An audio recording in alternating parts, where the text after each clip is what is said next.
ఈరోజు మనం టమాటా ఊరగాయ తయారు చేసుకుంటున్నామండి. దానికి కావాల్సిన పదార్థాలు ఏంటో చూద్దాము. 2 కిలోల టమోటాలు, అరకిలో ఉప్పు, ప్లాస్టిక్ డబ్బాలో టమాటాలు ఊరబెట్టుకోవాలి కాబట్టి డైరెక్ట్‌గా అందులో అడుగున ముందు ఉప్పేసుకొని, నేను డైరెక్ట్‌గా దాంట్లోనే కోసి వేస్తున్నానండి. పైన తొడిని తీసుకొని సన్నగా కోసుకొని వేసుకోవాలి. కొద్ది కొద్దిగా కోసుకొని ఏసుకుంటూ పైన ఉప్పేసుకుంటూ ఉండాలండి. అన్నీ ఇలాగే సన్నగా తరుక్కోవాలి టమోటాలు.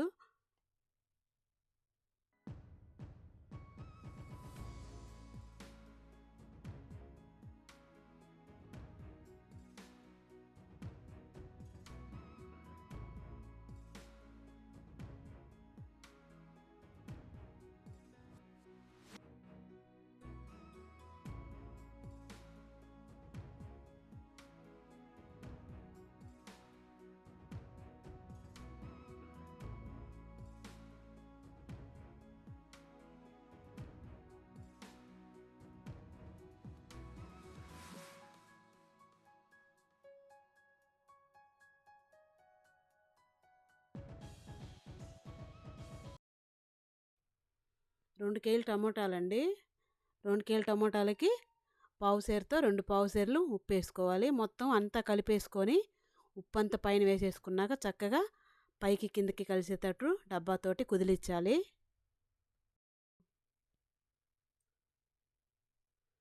లైట్‌గా మిగతా ఉప్పు కూడా పైన వేసేసానండి. మూత అనేది టైట్‌గా పెట్టకుండా కొద్దిగా గ్యాప్ ఇచ్చి పెట్టాలండి.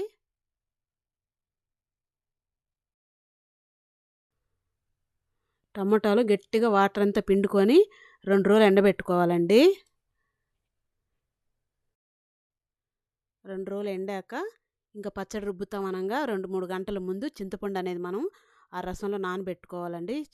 టమాటా రసంలో చక్కగా చింతపండులో ఇత్తనాలు, పీచులు అదంతా తీసుకొని ఈ రసంలో అనేది నానబెట్టుకోవాలి మనం.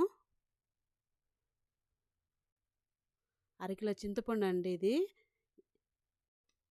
టమాటా రసంలో చింతపండు అనేది వేశాక బాగా నానాలి కాబట్టి చక్కగా పైకి కిందకి కలపాలండి చింతపండుని.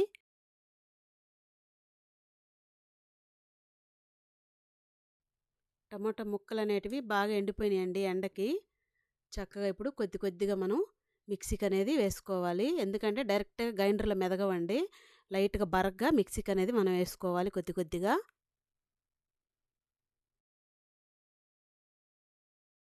ఇప్పుడు టమాటా ముక్కలన్నీ బరగ్గా మనం మిక్సీకి వేసేసుకున్నాము మొత్తము. గ్రైండర్‌లో ఒకేసారి వేయలేం కాబట్టి కొద్ది కొద్దిగా టమాటా పేస్ట్ వేసుకుంటూ, కొద్ది కొద్దిగా చింతపండు అనేది వేసుకుంటూ ఉండాలండి.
ఇది పావుసేరు గ్లాసు. ఈ గ్లాస్ తోటి మనం 2 గ్లాసులు ఉప్పేసాం కాబట్టి 2 గ్లాసుల కారం అనేది వేయాలండి.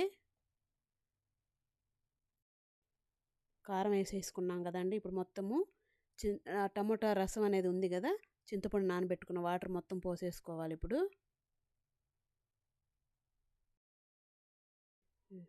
టమాటా ఊరగాయ అనేది మెత్తగా మెదిగిపోయిందండి. ఇంకా ఆపేసుకొని వేరే బౌల్లోకి తీసేసుకుందాం.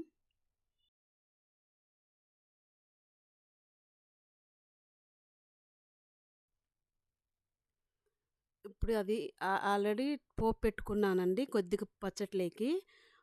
మొత్తం పచ్చడనేది తిరగమాత పెట్టనండి నేను. సంవత్సరం అంతా ఉండాలిగా నల్లగా అయిపోతుంది పోపు పెట్టామంటే. దీంట్లోకి ఎంత కావాలో అంతవరకే పచ్చడి వేసుకోవడానికి, దాని వరకే సరిపడేంతే ఆయిల్ వేడి చేసుకున్నది. దీంట్లోనే మెంతిపిండి, ఆవపిండి ఏసి కలిపేస్తానండి నేను. రుబ్బేటప్పుడు అనేది మెంతిపిండి, ఆవపిండి వేయనండి. ఎందుకంటే బ్లాక్ వచ్చేస్తుంది నిలవ ఉండేటప్పటికి. ఇదిగోండి కొద్ది కొద్దిగా మెంతిపిండి, ఆవపిండి 2 కలిపి. మనకి ఎప్పటికప్పుడు ఫ్రెష్‌గా కావాలంటే మనం పోపు పెట్టుకొని వాడుకోవచ్చు టమాటా ఊరగాయ అనేది.